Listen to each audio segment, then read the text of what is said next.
Ketika pengelola pemerintahnya tidak kompeten, tentu saja tidak muncul hidup yang tertib, tertata, damai, sejahtera. Kalau tidak ada yang kedua, tidak mungkin muncul yang ketiga. Tukul kang sarwa tinandur.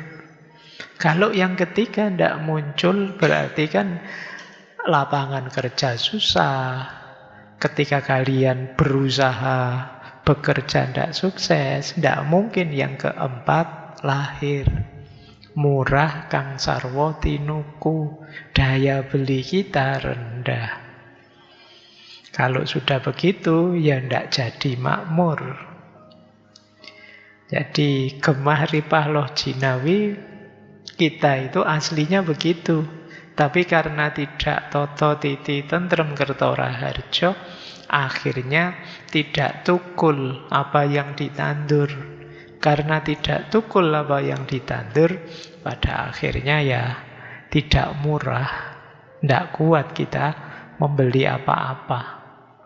Kalau sudah tidak kuat beli apa-apa, tentu saja kita tidak sejahtera. Kebutuhan kita tidak terpenuhi. Kalau kebutuhan kita tidak terpenuhi, ya kita jadi baper, ngamuan. Ya kan? Kalau sudah baper, ngamuan, chaos, kacau.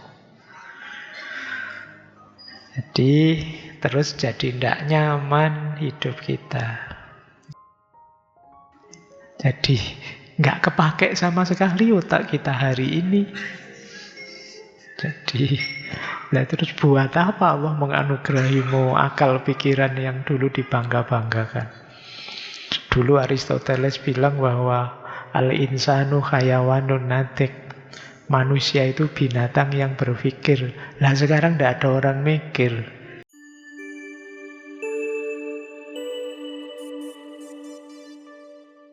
Assalamualaikum warahmatullahi wabarakatuh.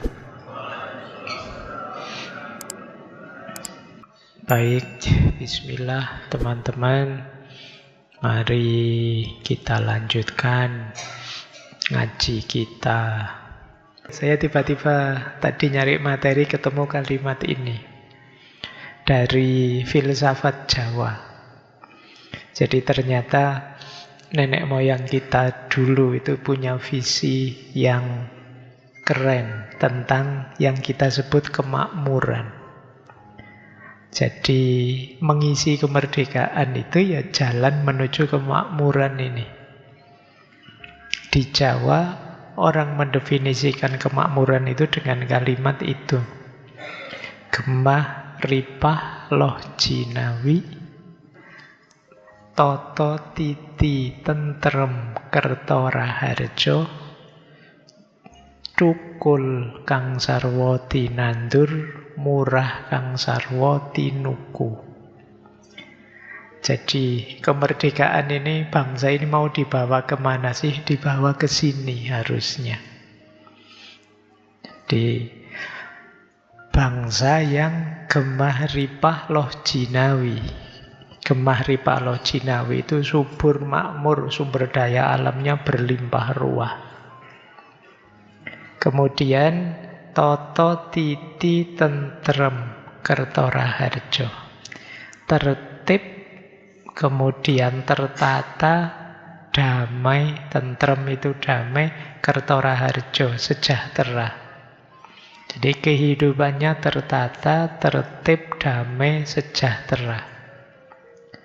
Tukul kang sarwa tinandur. Apapun yang ditandur, ditanam, tukul. Apapun yang diusahakan, diupayakan, tumbuh, berhasil. Apapun yang diikhtiari, hasil. Itu tukul kang sarwa tinandur. Kalian bisnis apa saja, berupaya apa saja, kerja apa saja, sukses. Tukul kang sarwa tinandur. Kemudian murah kang sarwa tinuku. Segala kebutuhan yang ingin dibeli terjangkau, murah. Ideal ya, Nggak usah kamu tanya Indonesia sekarang kayak gimana Pak, itu semuanya. Paling nggak kamu punyalah konsep ideal kalau ditanya ya. Jadi ini yang saya maksud tadi, simbah-simbah kita, nenek moyang kita ya sudah punya kesadaran yang tinggi tentang bagaimana kemakmuran satu bangsa. Diawali dari sumber daya alamnya, kita kan luar biasa sumber daya alam kita. Dan itu tidak perlu kita uraikan, sudah buktinya banyak. Cuma problem selanjutnya di yang kedua. Secanggih apapun sumber daya kita miliki, kalau tata kelolanya lemah, kalau yang ngatur, yang ngurusi, yang merentah tidak kompeten, ya tidak akan muncul yang kedua, toto titi tentrem kertoraharjo. Ketika pengelola pemerintahnya tidak kompeten, tentu saja tidak muncul hidup yang tertib, tertata, damai, sejahtera. Kalau tidak ada yang kedua, tidak mungkin muncul yang ketiga. Tukul kang sarwa tinandur. Kalau yang ketiga tidak muncul, berarti kan lapangan kerja susah. Ketika kalian berusaha bekerja tidak sukses, tidak mungkin yang keempat lahir. Murah kang sarwa tinuku. Daya beli kita rendah. Kalau sudah begitu, ya tidak jadi makmur. Jadi gemah ripah loh jinawi, kita itu aslinya begitu. Tapi karena tidak toto titi tentrem kertoraharjo, akhirnya tidak tukul apa yang ditandur. Karena tidak tukul apa yang ditandur, pada akhirnya ya tidak murah. Tidak kuat kita membeli apa-apa. Kalau sudah tidak kuat beli apa-apa, tentu saja kita tidak sejahtera. Kebutuhan kita tidak terpenuhi. Kalau kebutuhan kita tidak terpenuhi, ya kita jadi baper, ngamuan. Ya kan? Kalau sudah baper, ngamuan, keos, kacau. Jadi terus jadi tidak nyaman hidup kita. Jadi ini menurut saya penting ya. Ini saya tiba-tiba ingat kalian. Ini kan Indonesia ke depan kan kalian yang mimpin. Yo, insya Allah besok ada menteri apa dari sini, menteri apa dari sini. Mungkin ada wapres yang akan datang dari sini. Entah tahun berapa presidennya, mungkin alumni ngaji filsafat. Nah, diingat-ingat ini ya. Jadi amanatmu adalah menciptakan bangsa yang gemah ripah loh jinawi, toto titi tentrem kertoraharjo, tukul kang sarwa tinandur, murah kang sarwa tinuku. Semoga ini tidak hanya ada di wayang apa ketoprak apa dongeng ya. Semoga bisa kita wujudkan. Diawali dari kemerdekaan. Cuma tidak sekedar kemerdekaan politik. Nah, jadi ini kalau bahasa saya ini konsep merdeka seutuhnya. Agak beda dengan Tan Malaka ya, yang punya merdeka 100%. Kalau di Tan Malaka, merdeka 100% konotasinya ke arah pokoknya kita tidak perlu berunding dengan para penjajah. Konotasinya masih politik. Tapi kemerdekaan seutuhnya ini yang saya maksud ya semua dimensi hidup kita. Jadi di rumus saya merdeka seutuhnya itu setidaknya ada 7 aspek.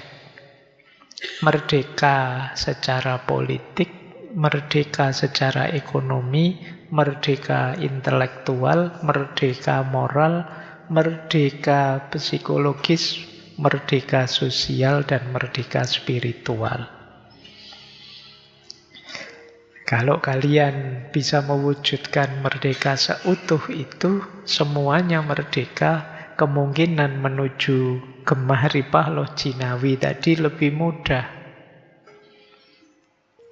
Yang pertama merdeka politik. Kalau ini ya kemerdekaan yang sering kita dengungkan, yang besok kita rayakan. Itu kan merdeka politik dari penjajahan dan penindasan. Keywordnya merdeka politik itu berdaulat. Berdaulat itu ya bangsa ini siap menentukan nasibnya sendiri. Mampu ngopeni dirinya sendiri, berdaulat. Formalnya harusnya kita sudah merdeka secara politik. Substansinya saya tidak tahu. Tapi ya yang jelas sudah proklamasi dulu kita merdeka bangsa ini. Nah, yang kedua mungkin lebih sulit. Merdeka secara ekonomi. Merdeka secara ekonomi berarti ya merdeka dari kemiskinan, ketergantungan, eksploitasi. Keywordnya mandiri. Nah, ini yang kedua. Kalian mungkin sudah merdeka secara politik, tapi apakah sudah merdeka secara ekonomi? Kemarin saya ada diskusi, itu temanya kebebasan finansial. Ada yang tanya begini, Pak, bagaimana kita mencapai kebebasan finansial, wong finansialnya saja kita tidak punya? Ya tak jawab, berarti kamu sudah bebas duluan. Sudah tidak punya apa-apa. Sudah bebas, pokoknya bersih, tidak punya apa-apa. Tapi yang dimaksud bebas ekonomi itu kita mandiri. Pokoknya kebutuhan kita bisa kita penuhi sendiri, tanpa harus ditopang, tanpa harus didukung orang lain. Itu kemerdekaan yang kedua. Jadi merdeka secara ekonomi. Ya kalau di teori-teori sih banyak, di motivasi, motivator itu banyak menyuruh kita merdeka ekonomi. Tapi memang yang paling penting lah ekonominya saja kita belum beres. Mau dimerdekakan bagaimana? Nah yang ketiga merdeka intelektual. Ini nanti berhubungan dengan kebebasan berpikir, freedom of speech, dan lain sebagainya. Semoga di kita tidak ada larangan-larangan untuk berpikir. Masuk mikir saja dilarang. Saya pernah dulu kan kita bahas waktu membahas logika, sesi-sesi paling awal ngaji filsafat. Dalam hidup kita sebenarnya yang paling mungkin merdeka sepenuhnya itu pikiran. Karena pikiran itu tidak kelihatan wujudnya.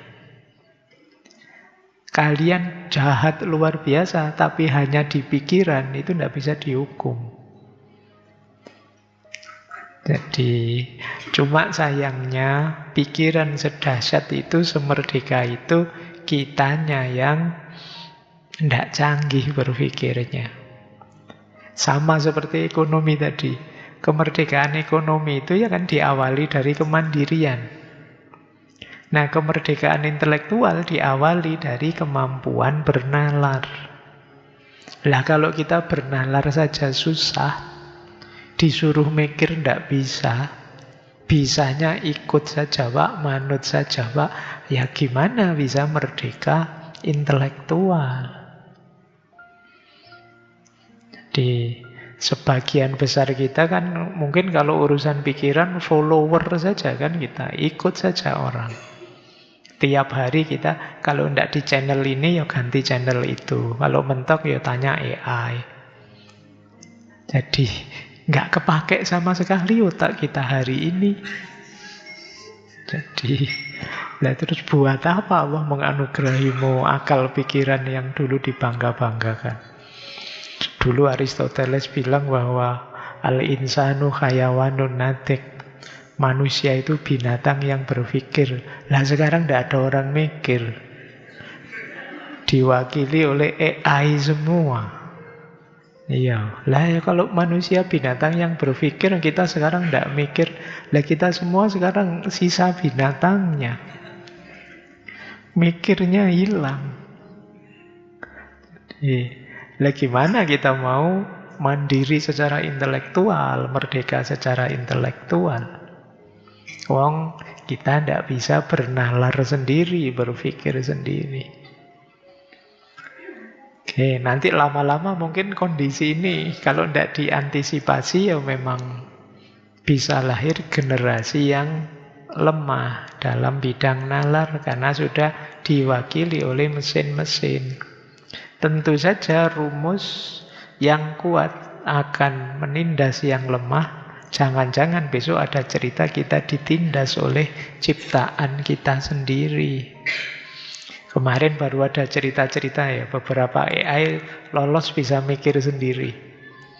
Mulai bisa menyerang ya jaringan-jaringan yang inisiatif mesinnya sendiri, bukan karena diperintah. Wah, itu lama-lama bisa jadi kayak di film-film itu. Seru sih ya. Nah, kan. Oke. Nah, apa-apa itu duniamu besok loh ya. Kalau saya kan usia saya sudah berapa. Duniamu lebih mengerikan itu. Baik. Jadi kalau kalian lemah ya kalian akan inferior. Bahkan di hadapan ciptaanmu sendiri.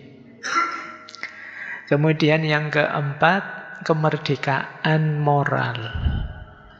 Kemerdekaan moral itu kalian merdeka untuk berkomitmen memegangi nilai-nilai yang kalian yakini. Menurut saya ini baik, akan saya hidupkan. Yang itu jelek akan saya tinggalkan. Kalau kita bisa memutuskan sendiri itu, tanpa harus dipaksa, tanpa harus didorong, tanpa harus diancam orang lain, itulah kemerdekaan moral. Saya Pak, meskipun tidak ada yang ngawasi, aman Pak. Tetap saya jadi orang baik Pak. Nah, merdeka secara moral berarti. Keywordnya tanggung jawab. Jadi, meskipun tidak ada yang mengawasi, tidak ada yang menilai, tidak ada yang maksa-maksa, ngancam-ngancam, ngerayu-ngerayu, tidak usah khawatir Pak, saya tetap jadi orang baik kok. Kalian merdeka secara moral. Kadang-kadang kita itu terpaksa dulu, diancam dulu, atau dirayu dulu, baru jadi orang baik. Oke, baik. Jadi 4 ya. Semoga kita merdeka politik, merdeka ekonomi, merdeka intelektual, merdeka moral. Merdeka moral keywordnya tanggung jawab. Yang kelima, kemerdekaan jiwa, kemerdekaan psikologis. Nah, ini nanti ada hubungannya di antaranya hari ini ya. Sebenarnya kita membahas kemerdekaan jiwa dari harta dan kuasa. Kemerdekaan psikologis itu batin kita terbebas dari emosi-emosi yang merusak, yang negatif, yang tidak kita inginkan. Kita bisa menguasai diri kita. Kita tidak dijajah oleh kebencian. Kita tidak dijajah oleh dengki pada orang lain. Kita tidak dijajah oleh rasa kecewa kita. Kita tidak dijajah oleh kemarahan-kemarahan, kejengkelan dalam diri kita. Kita bisa marah sih, tapi tetap bisa mengendalikannya. Kita bisa kecewa sih, tapi tetap bisa ngontrol diri kita. Kita merdeka secara psikologis. Tapi kalau kita pas marah lepas kontrol, kalau pas kecewa posting macam-macam yang tidak jelas isinya, kalau pas kita jengkel kemudian ngamuk-ngamuk yang merusak, kita belum merdeka secara psikologis. Ini yang sering saya sampaikan ya, bukan berarti tidak bisa marah. Bisa, wong kita manusia. Tapi ketika marah, kita bisa mengendalikan diri. Itu merdeka secara psikologis. Bukan berarti tidak bisa kecewa. Wong yo yang ngurusi tidak jelas begitu, siapa yang tidak kecewa. Tapi kita kecewa sih, tetap bisa ngontrol diri kita. Nah, jengkel, bisa saja kita jengkel, wong kita manusia. Pidato kok kayak gitu, kita kan jengkel. Nah, ya kan banyak pidato macam-macam. Nah, tapi kan kita tetap bisa mengendalikan diri, tidak lepas kontrol. Jadi misalnya mau merespon atau mau menanggapi, tetap dalam kendali. Berarti kita merdeka secara psikologis. Nanti ada merdeka sosial. Merdeka sosial itu kita terbuka berinteraksi dengan siapapun secara manusiawi. Kuncinya martabat kemanusiaan. Ini merdeka secara sosial. Jadi saya bisa berteman dengan siapa saja, saya menghormati mereka, mereka menghormati saya. Nah, ini merdeka secara sosial. Yang ketujuh, merdeka secara spiritual. Merdeka spiritual itu kita merdeka dari segala keterikatan dengan apapun yang membuat kita jauh dari Tuhan. Jadi keterikatan ya, tidak sekedar hubungan. Manusia itu tidak mungkin hidup tanpa berhubungan dengan yang lain. Tapi tidak terikat. Karena keterikatan biasanya menjauhkan kita dari yang spiritual. Dari Tuhan. Kuncinya merdeka spiritual itu jernihnya jiwa. Ya. Jadi teman-teman, kita awali bulan kemerdekaan ini dengan ngecek diri kita sejauh mana sih saya ini manusia merdeka. Secara politik, secara ekonomi, secara intelektual, moral, psikologis, sosial, dan spiritual. Jadi kalau pakai kalimat yang lebih puitis, apa sih esensi kemerdekaan itu? Esensi kemerdekaan bukan sekedar bebas melakukan apa yang kita inginkan, tapi juga bebas dari segala yang menguasai diri kita. Jadi, kalau sekedar bebas melakukan yang kita inginkan, ya anak kecil juga bisa. Tapi membebaskan diri dari pengaruh negatif, membebaskan diri dari hal-hal yang merusak, membebaskan diri dari keterikatan yang tidak produktif. Itulah esensi kemerdekaan. Jadi yang pertama itu. Esensi kedua, manusia merdeka adalah orang yang bisa menjadi tuan atas dirinya sendiri. Berarti manusia merdeka dimulai ketika dia berkata, akulah yang mengendalikan keinginanku, bukan keinginan yang mengendalikan aku. Jadi maksudnya kita itu sering tidak sadar keinginan kita itu disetir, diarahkan, baik dari luar maupun dari dalam. Yang seharusnya jangan begitu. Jadi kadang-kadang kita ingin A. Keinginan A itu kemarin dipengaruhi iklan ini, iklan itu misalnya. Padahal itu sebenarnya bukan kita. Kita tertipu saja oleh iklan. Atau karena ambisius, karena hawa nafsu kita. Nah, itu juga dari dalam, tapi kita juga tertipu. Itu kalau kita tidak bisa mengontrol diri kita, hasilnya kita terombang-ambing. Kita disetir oleh keinginan, bukan kita yang nyetir keinginan. Jadi Orang sering bilang hidup itu ya dasarnya kebutuhan saja, jangan keinginan. Kenapa? Karena keinginan itu sebanyak itu, semacam-macam itu. Ayo kalian misalnya ya mau ngaji ini. Itu kan ingin ngaji itu macam-macam. Bisa karena memang kalian yang nawa itu ingin belajar. Bisa karena ikut temennya. Bisa karena trennya sekarang begitu Pak. Anak-anak keren Pak itu nanti kalau bisa bikin postingan apa gitu. Apalagi nanti terus foto, terus itu kan kayak gitu. Nah itu kita tidak sadar bahwa ada yang mengarahkan kita. Ada algoritma yang ngatur kita. Jadi bukan mau kita sih, tapi ada yang mengintervensi cara berpikir kita, mengintervensi cara kita menyikapi, menanggapi sesuatu, dan kita tidak sadar itu. Termasuk dari dalam diri kita sendiri.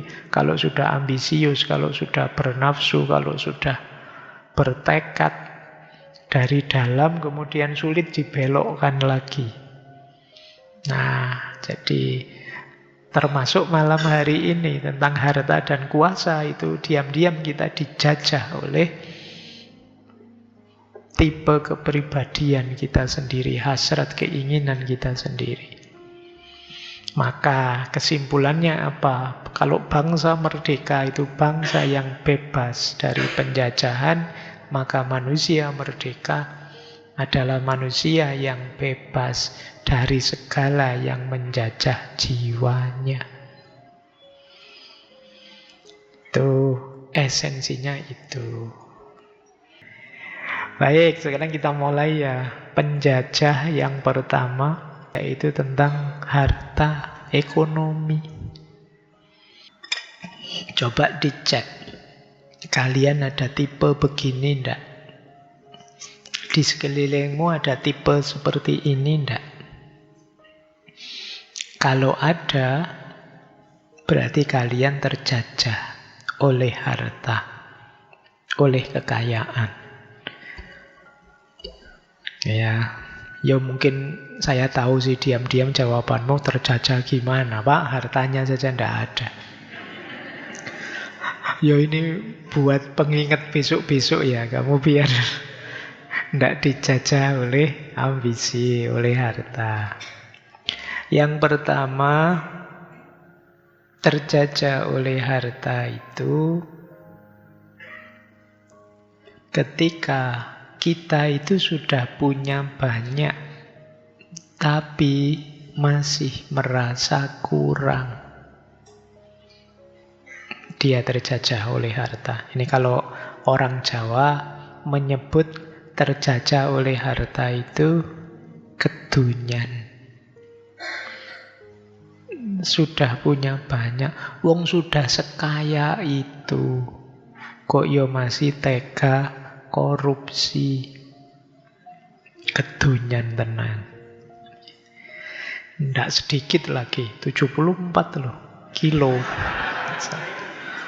Iya, 74 kilo itu lebih berat dari saya. Loh yo, timbanganku cuma 50 sekian, itu 74. Jadi punya banyak tapi selalu merasa kurang. Karena ada cerita ya, yang mungkin teman-teman pernah dengar ya, Raja Midas. Ini cerita mitologi dari Yunani. Ada seorang raja, namanya Raja Midas. Ketika dia punya jasa pada dewa namanya Dionysos, dia sama dewa tadi, wahai raja, kamu boleh minta apa saja yang kamu inginkan. Terus Raja Midas bilang begini, saya minta agar semua yang saya pegang berubah jadi emas. Kita mungkin juga mungkin semacam itu ya, kalau ada orang nawari gitu, ayo kamu minta apa saja. Jadi karena membayangkan kalau saya bisa begitu, saya bisa merubah apa saja jadi emas, kaya negara ini. Saya dan keluarga makmur terjamin. Pikirannya begitu. Awal-awal dia seneng. Pegang gelas jadi emas. Pegang, nanti laptop dipegang jadi emas. Jadi istananya mana-mana jadi kebiar sekali, semua jadi emas. Tapi kemudian dia susah. Begitu mau makan, pegang makanan, mau makanannya jadi emas. Lalu seenak-enaknya emas apa ya, tetap lebih enak tempe atau lebih enak tahu kan.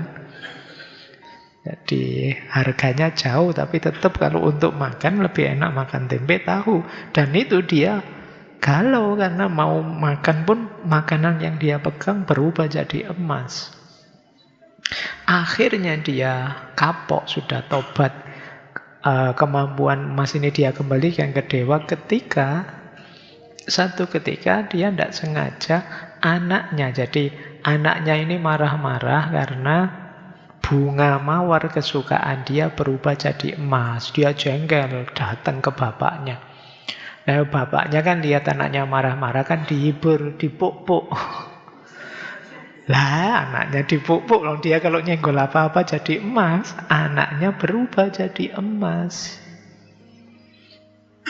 Akhirnya dia tobat. Jadi ternyata keserakahan kita tentang harta itu ya, kalau bahkan kita bisa menyentuh apa saja jadi emas, tidak bisa jadi jaminan sumber kebahagiaan. Jadi baik. Jadi ciri yang pertama itu ya, orang yang sudah punya banyak tapi selalu merasa kurang. Kan sudah disindir oleh Al-Quran itu kan, alhaakumut takasur hatta zurtumul maqabir. Yang pertama itu. Yang kedua, orang yang terjajah kekayaan itu mengukur nilai dirinya dari apa yang dimiliki. Merasa dia berharga kalau punya mobil mewah, kalau punya rumah mewah. Merasa dia keren kalau HP-nya iPhone versi terbaru. Dia merasa naik kelas kalau HP terbaru yang dia pegang. Yang pegang HP-HP lama itu biasanya dibeliin casing tebel yang tidak kelihatan mereknya karena malu. Ini berarti apa? Yang pamer HP baru atau yang malu HP lama itu sama. Dia apa? Mengukur nilai dirinya dari kepemilikan. Itu ciri kedua. Ciri ketiga, kadang sampai mengorbankan hal yang lebih berharga demi harta. Kehilangan saudara tidak apa-apa. Kehilangan sahabat tidak apa-apa. Punya sahabat ngapain bolak-balik utang misalnya. Jadi ada banyak hal yang lebih berharga dia korbankan apa demi harta. Jadi pokoknya biasanya terus jadi pelit. Yang keempat, sulit menikmati yang sudah dimiliki. Bajunya bagus-bagus, lebih milih baju biasa-biasa saja, eman di rumah saja. Ngapain sih pakai baju bagus-bagus? Jadi bajunya hanya untuk hiasan lemari saja. Dia sendiri begitu mau pakai baju bagus, eman nanti ini terus begitu. Jadi dia tidak bisa menikmati. Kemudian semuanya dihitung dengan dasar harta atau keuntungan. Saya dapat apa? Wani piro. Itu khas sudah. Kemudian takut berbagi karena khawatir kehilangan. Jadi hartanya M6 triliunan, tapi kalau ada di masjid kotak lewat ya 2.000, 5.000, mungkin bisa begitu. Malah wong kan yang penting ikhlas, Pak. Iya sih. Yang penting ikhlas. Baik. Kalau tak jelasin lagi nanti kamu tersinggung. Kemudian Kalau memberi itu biasanya ada pamrihnya. Ini kok tiba-tiba loman, biasanya pelit. Kok tiba-tiba ngasih-ngasih. Itu biasanya dia ngincer sesuatu yang lebih besar. Nah, ditengok dirinya masing-masing. Kalau kalian ada gejala ini, saya sebut gejala ya, kan belum ada yang hartanya banyak. Mulai ya, kalian siapkan, disembuhkan sejak sekarang. Biar besok tidak jadi masalah, tidak panen masalah. Kita lanjutkan. Nah, kita lengkapi pandangan tentang kekayaan dari Erich Fromm. Dia punya pandangan tentang having and being. Ada orang itu yang mode hidupnya having. Ada orang yang being. Yang having ini tidak ideal. Yang ideal itu yang being. Apa sih modus having itu? Ketika seseorang membangun identitas dirinya melalui kepemilikan. Jadi, memahami diriku sesuai yang aku miliki. Aku adalah mobilku, aku adalah rumahku, aku adalah jabatanku, aku adalah posisiku. Jadi yang tempelan, yang tidak hakiki, yang nempel ke kita, yang kita sebut milik kita sebut itulah kita. Padahal yang nempel itu ya pada saatnya akan pergi.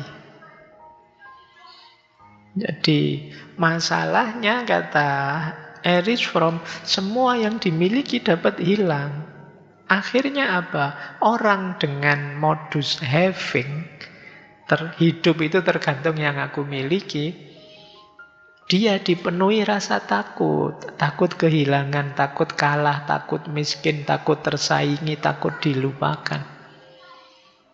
Karena identifikasi dia pada sesuatu yang temporer. Sementara yang temporer ini gampang hilang. Kalian misalnya apalah, contohnya kendaraanmu Pajero misalnya. Contoh ya, semoga beneran besok kamu punya Pajero. Kendaraanmu Pajero dan kamu bangga dengan itu, mengidentifikasi dirimu dengan Pajeromu. Itu kan dalam hidupmu kamu was-was terus, jangan sampai Pajero saya rusak. Jangan sampai Pajero saya hilang. Jangan sampai di luar, jangan-jangan sama anak kecil-kecil digores-gores itu. Jadi kamu hidupnya penuh kekhawatiran. Jadi karena kamu memaknai dirimu sesuai kepemilikanmu, maka tiap hari kamu takut kehilangan. Harga diriku itu ya jabatanku itu. Akhirnya ya takut kehilangan jabatan. Nilai diriku ya rumah ini, akhirnya tiap hari was-was. Semoga rumahku tidak rusak, semoga rumah tidak diambil orang, dan lain sebagainya. Ini orang yang modenya having, berhenti di kepemilikan. Menurut Erich Fromm, yang ideal itu kalian mode hidupnya being.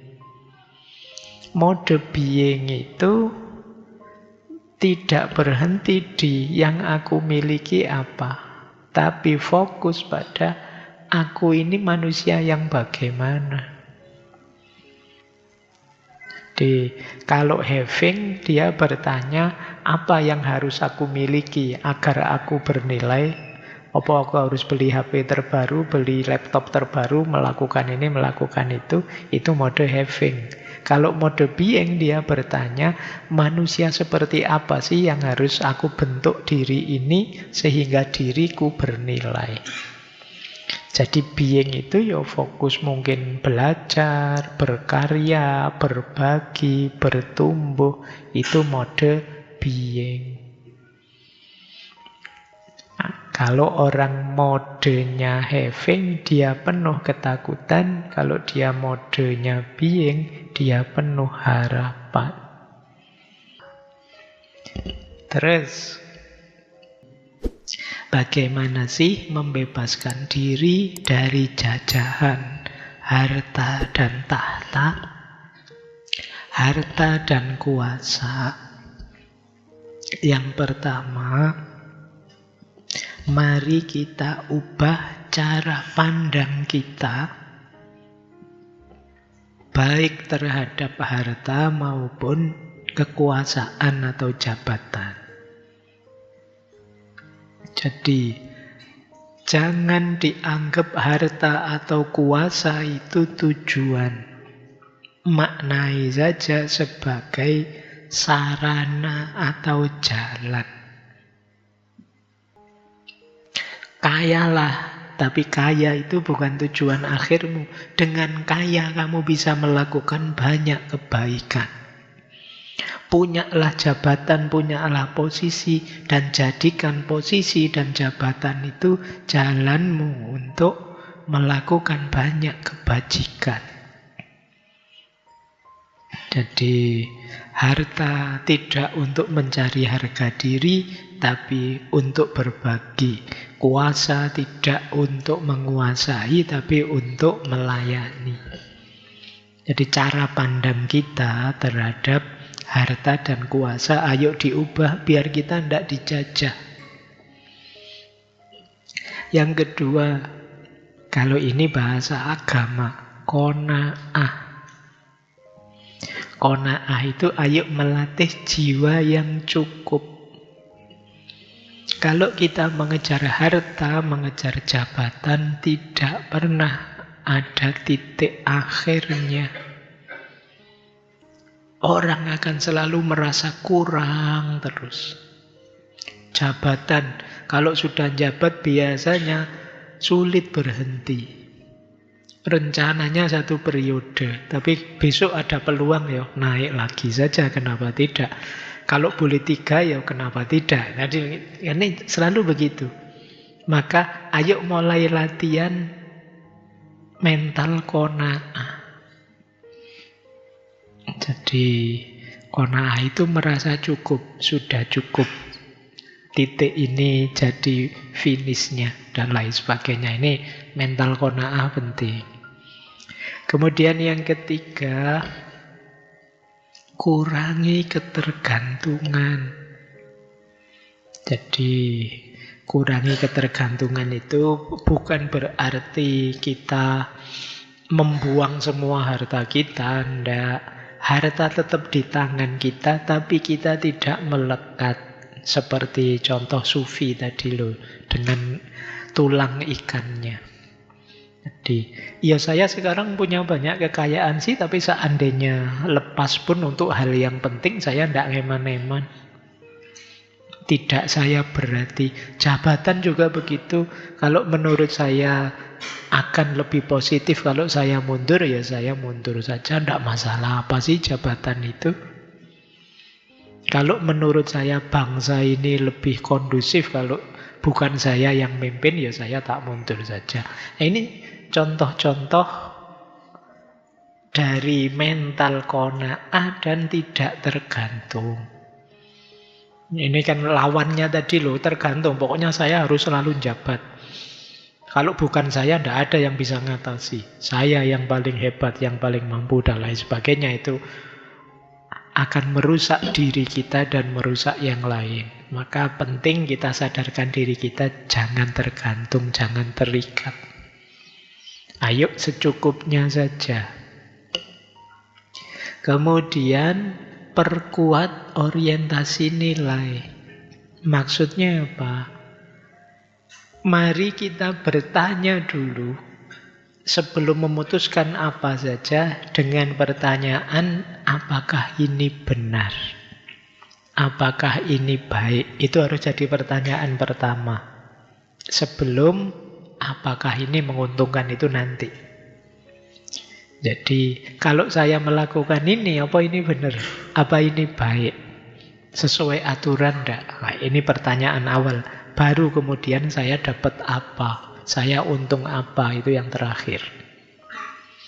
Jadi ini namanya orientasi nilai. Dan yang kelima, ini juga ya, Ayo diingat-ingat, wong dunia ini fana. Semuanya hanya lewat saja, titipan saja. Harta bisa habis, jabatan bisa dicabut. Maka jangan semelekat itu. Mari kita fokus ke yang lebih hakiki. Jadi kalau bahasa tasawuf itu ada istilah ad-dunya mazro'atul akhirah. Dunia ini tempat kita bertanam untuk akhirat. Jadi finalnya hidup mungkin termasuk nanti sesudah mati, maka ayo kita lakukan yang terbaik, yang paling benar. Dan yang paling benar tidak selalu yang paling enak. Tidak apa-apa. Standar benar dan baik lebih dulu. Enak, nyaman, untung itu kemudian. Ini membuat kita tidak terjajah, tidak terikat. Jadi bukan berarti tidak boleh menjabat, bukan berarti tidak boleh kaya. Kayalah, tapi jangan dijajah oleh kekayaan.